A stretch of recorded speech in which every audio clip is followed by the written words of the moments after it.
I'll kind of read through these and kind of give you a summary breakdown, but you can use these here as reference for yourself when we're talking through how we talk about the different parts of schematics. We are not just talking about graphic lines. We're talking about a couple different things that are layered onto a line connection between two pins of a device. Between two pins, we obviously have the graphic line that connects them. We're calling that the logic line. Defines a connection between devices, and it can have two things added onto it. The first is a signal, and the second thing is a physical wire property. So we can make a logical connection between two pins, and then we can assign a physical wire to that line, and we can assign a signal to that line. Connection properties do carry wire info as well, and you'll see that we can add attributes like we do to devices to connections themselves. A node is a library object, a green icon that allows a wire to connect to the symbol. We have ports, which are connection points on the symbol to which a logic line or in turn a wire can be connected to. And then we have the origin of our symbols. So the origin of the symbols are incredibly important because they define the grid that we use for lining up the pins of symbols. We also have that jump to ID that we looked at in our early exercises in panel, where we can jump from one device on the panel to its location in the device tree to its location on the schematic. Similarly, we have off-sheet jumps where we can jump from one sheet to another, which allows us to carry physical wires and signal lines from one sheet to another. The last one we'll talk about is jumpers, which are those physical connections between devices. So terminal block jumpers have a different property, but they're still treated like wires. And I think that's the important thing to remember for jumpers in DTM. Even though we're using a physical jumper, we treat them like wires, where there's a logic line between the two terminal jumper pins. And with that, we carry a physical hardware piece as opposed to a wire. But it will be represented a lot like a wire in a schematic sense.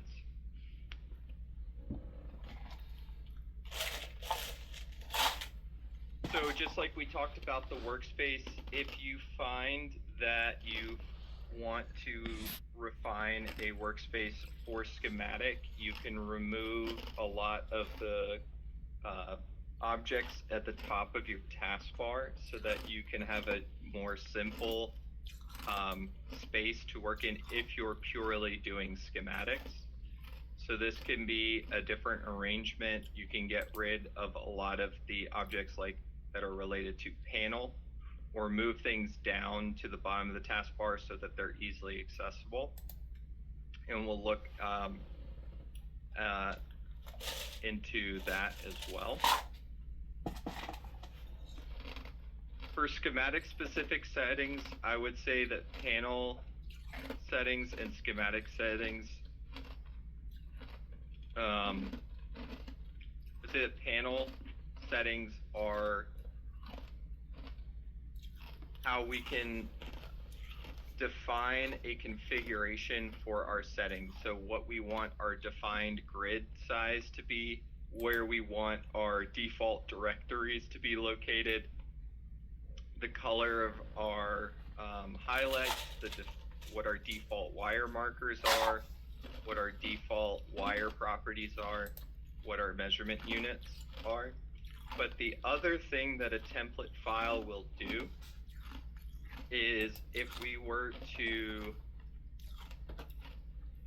open this up here, and I go to Tools and Settings,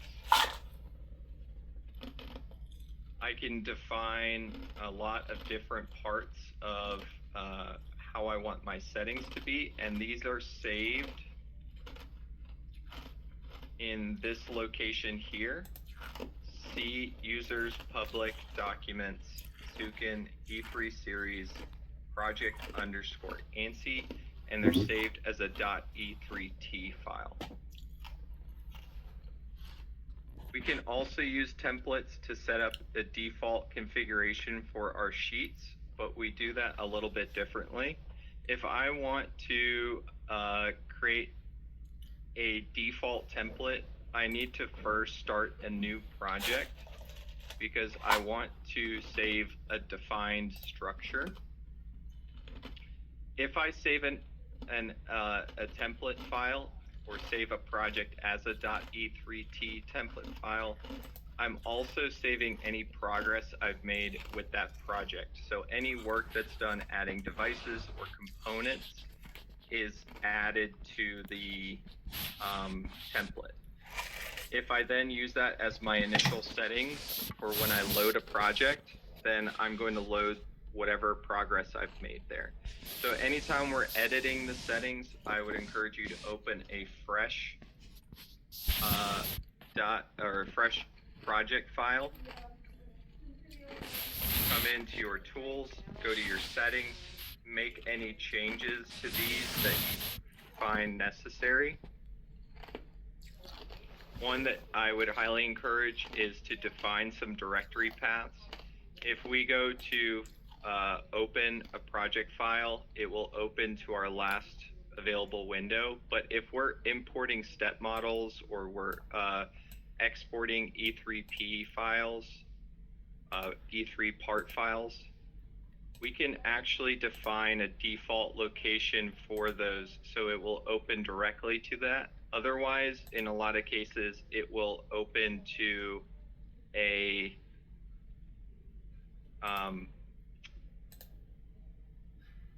temp folder, which we don't want for exports, we don't want for imports. Obviously, we want to define these because they're different for each organization. You want to have these in a probably coming from a network location.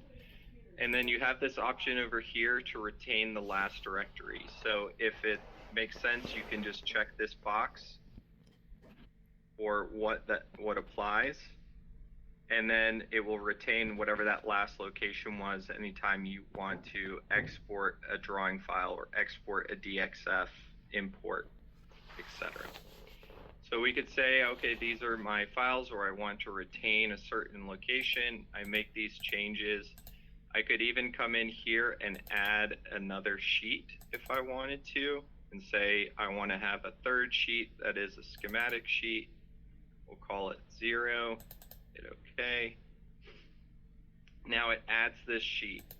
Now I could have a whole structure of a sheet layout with no parts placed yet, at which point I could file, save as, and instead of saving as a .e3s file, I would save it as a .e3t file. This would save the configuration of my settings. It would save any sheet layout or structure that I had. And then if I want to open up a default structure, I can go to File, Open. I'll go to my default location here.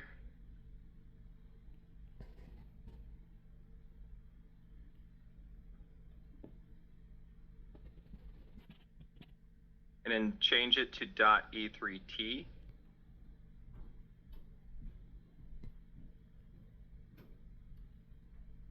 And now I have my standard settings in Project ANSI, and I have a database ANSI structure, but I could also just open up a standard product template as well. So if I open up this template here,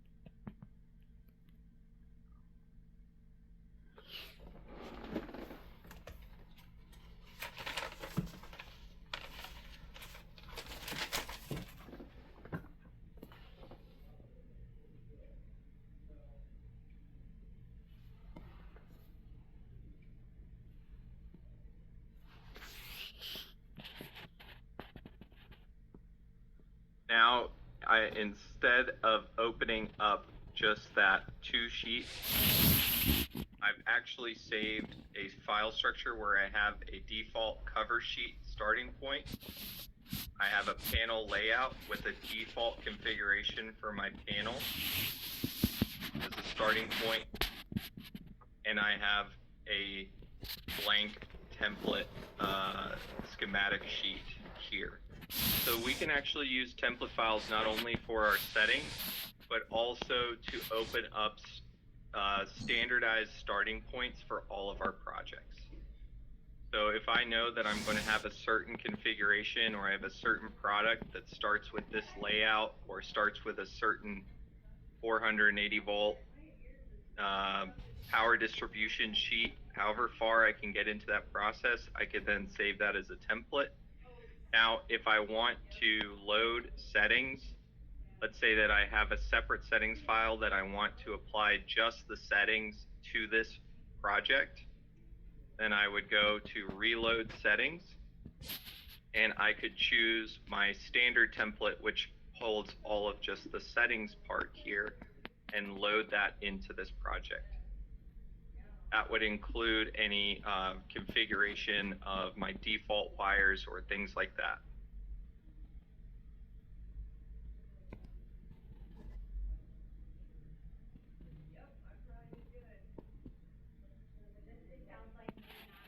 In line with what we were, some of the questions that folks were asking before the break here, if I go to connection, I go to cores, wires,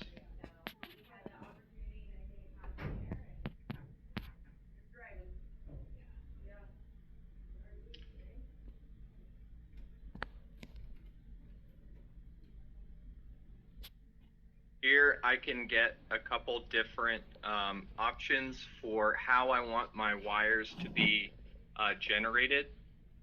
I can use signal equivalence, which we'll talk about, which is basically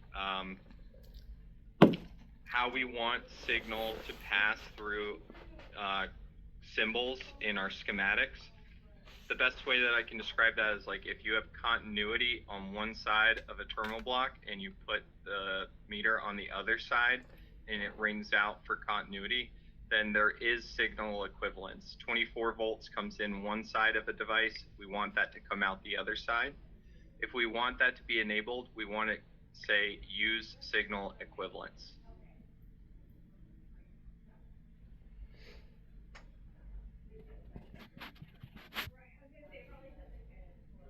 We can also turn on the physical data of cavity part models instead of the device model. This can be used in the case of ferrules. If you want to have ferrules on your wires, then you can define ferrules as active mating connectors for your wires, and you want to check use physical data of cavity part models. So these are two things that just want to make you aware of, because they will determine how you set up your settings if you use those. Other things that are available here that I want to point out, for the purposes of the training, we turn off horizontal router and vertical router for your auto routing. When this is turned on, if I place two symbols with their pins in line with each other horizontally, it will automatically create a logic line between them, and the same vertically. But for the purposes of the training, these are turned off. If you want to turn these on your local install of DTM later on, once you kind of have a good understanding of how the schematic connections are made, then you can do that. And that just is something that is an automated feature that's just been disabled for the training. You'll see here you have a general working grid, and you have a alternate grid here. We'll talk about that a little bit later on.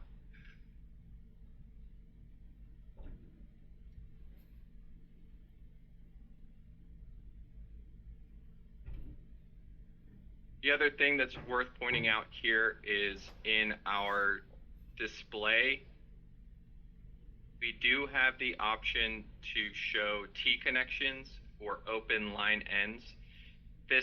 These are shown because they can determine how we make connections, and we may run into some friction with our schematics if we are not aware of where T connections are being made, or there's an open line end where basically there's just an open circuit and there's not a connection being made.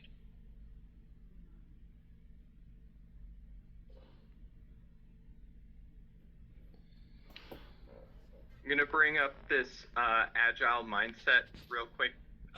It's something that's important to consider as you're taking this training and you're moving forward with integrating DTM into your processes at your companies.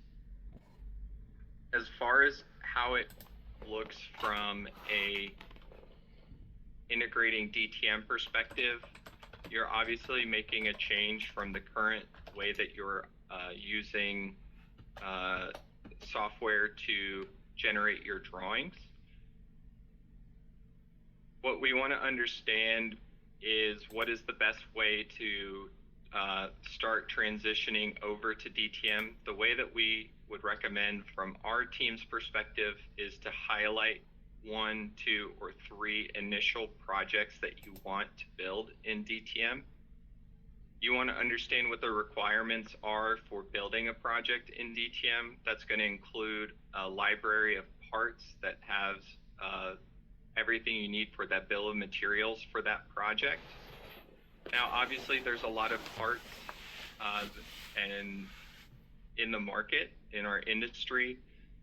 We are not here to tell you that we have every part. You will be required to build parts to use for your projects. However, we do have resources like the Component Cloud and ECAD port where you can get a good head start on collecting those parts for your projects. But to take something that can feel a little bit overwhelming and to simplify it down, agile means just breaking things down into actionable pieces that we can accomplish. The first thing you want to focus on is your first project, a bill of materials for that first project. Those would be the requirements. The requirement would be completing your first design in DTM for a project.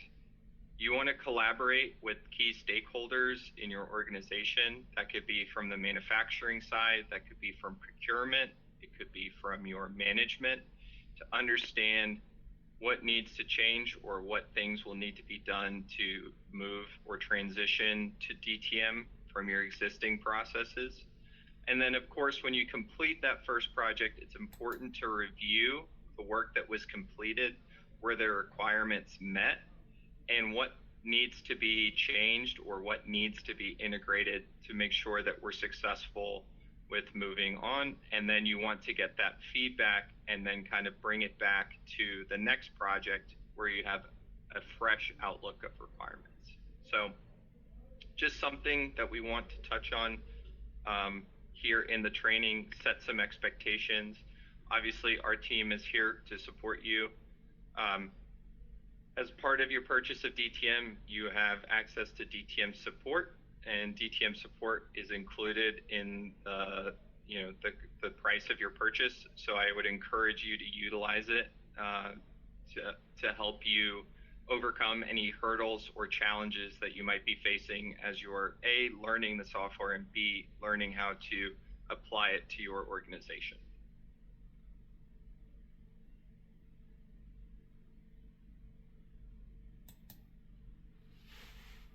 So first, we'll look at some general interface. The thing that's going to look a little bit different from the panel, you may have already been exposed to it, but we have here a collection of terminal blocks. The terminal blocks are generated as a terminal group. So I'll show you why that's important.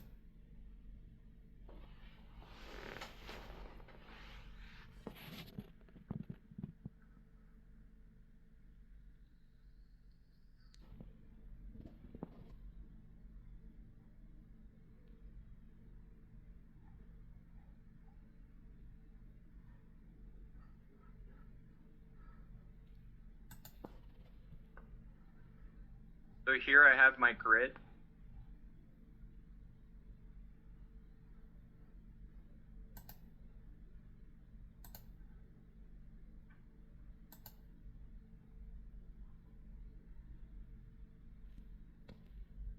I'm going to come down to my terminal blocks. And I'm going to place a single terminal block on my first row.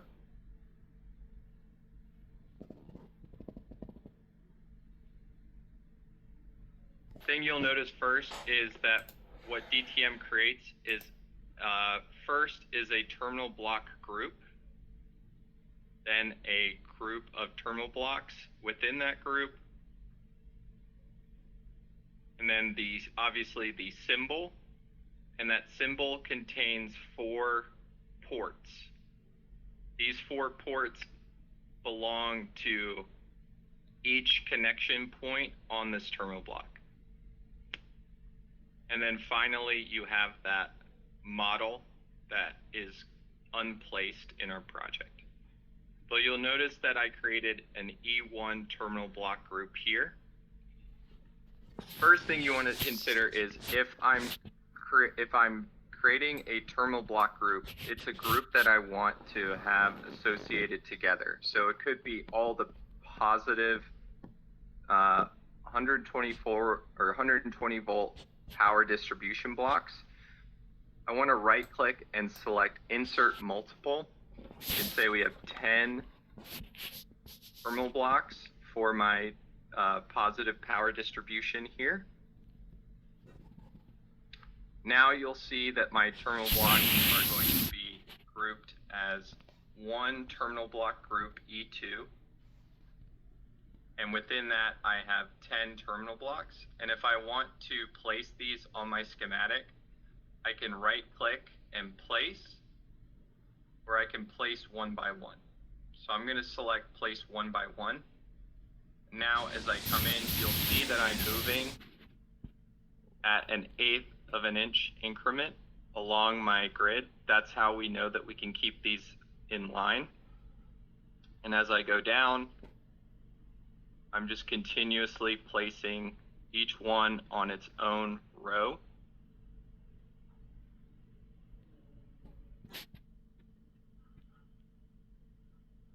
Until they've all been placed.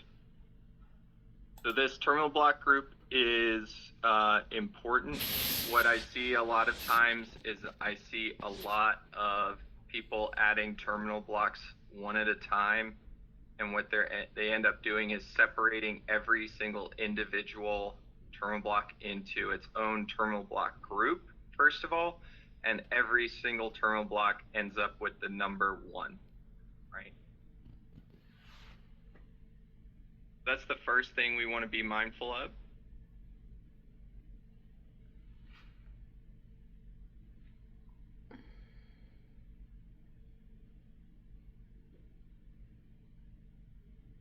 I'm going to change the name of this to E1. Now I can also change the numbering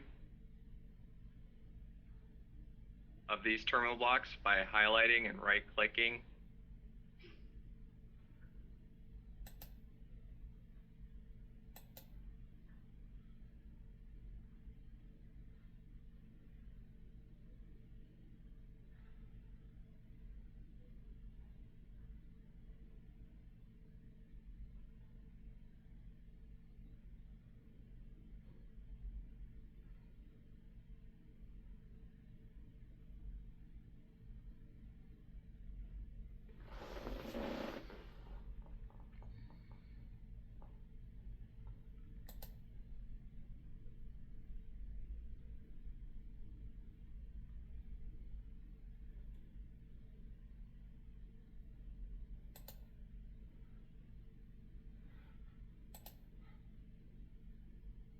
Way that we can do that is going to do with our NA standards tool. We can actually redefine these based on a couple different things. We can define them based on the row, and or we can define them based on the devices that they are connected to, whether it be a PLC or things like that. We could rename this entire group here to be our 24 volt DC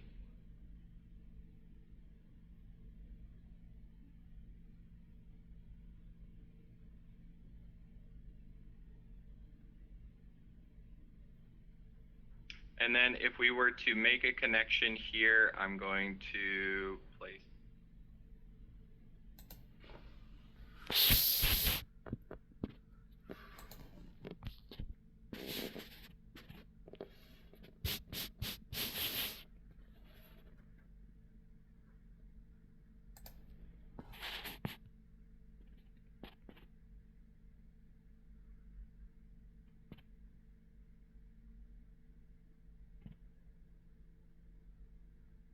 and I want to make note of the ports that we're talking about here.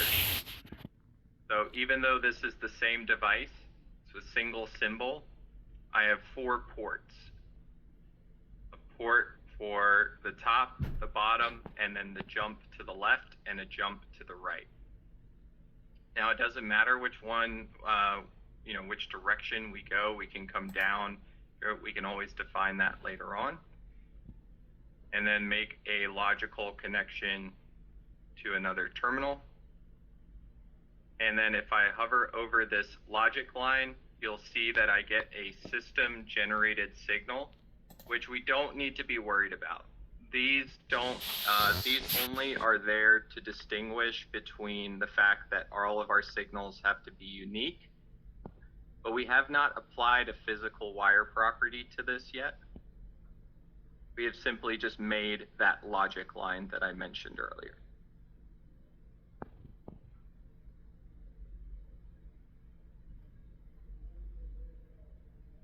If we look at the pin here for terminal block 1, see that all 4 of our pins have been placed here because they show in blue.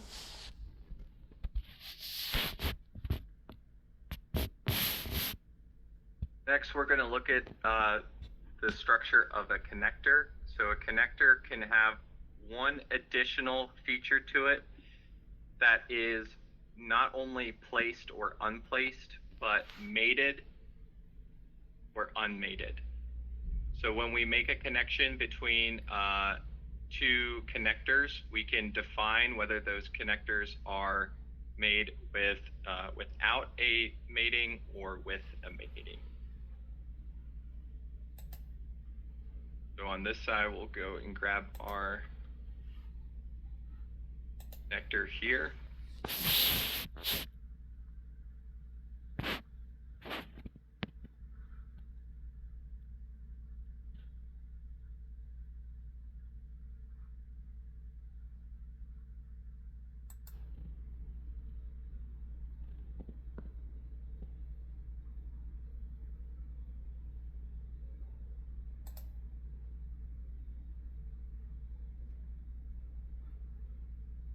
And you'll see here as I move closer to this, so this is my female connection, this is my male connection here.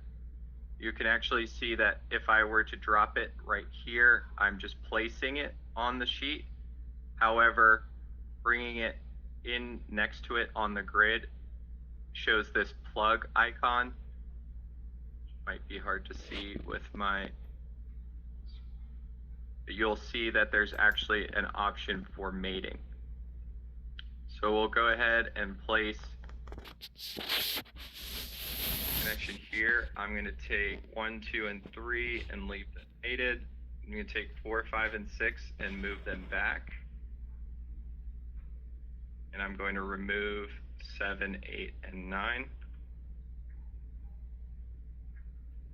Now, if we look at how that shows in my tree here, we can see that 1, 2, and 3 of pin 1, 2, and 3 have been added and placed. but they've also been mated. So you see this kind of semicircle around the mating pin connector.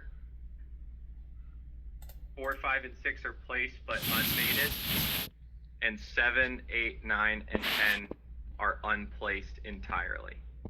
We can always come in and add them in later just by selecting them, right-click, and placing. We can come in and add them in as needed.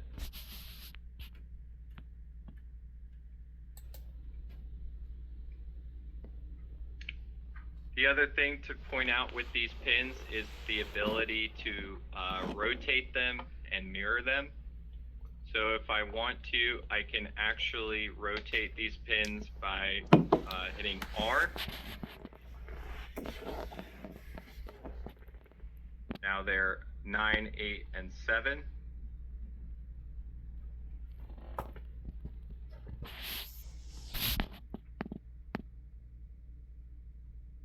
I can mirror them on my Y-axis by hitting Y. And I can mirror them on my X-axis by hitting X. Back here. Now I have 7, 8, and 9 back in my original orientation.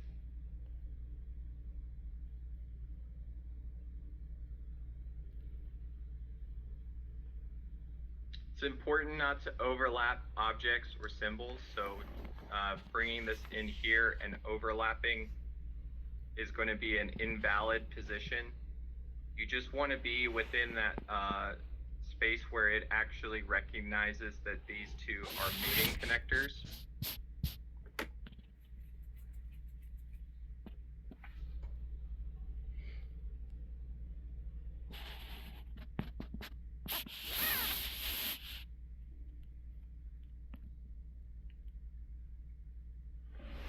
And you can see which one is the active mating connector for this male connection by the active mating connector drop down here. We can actually define a different option here if we needed to, where we could define what our correct active mating connector is.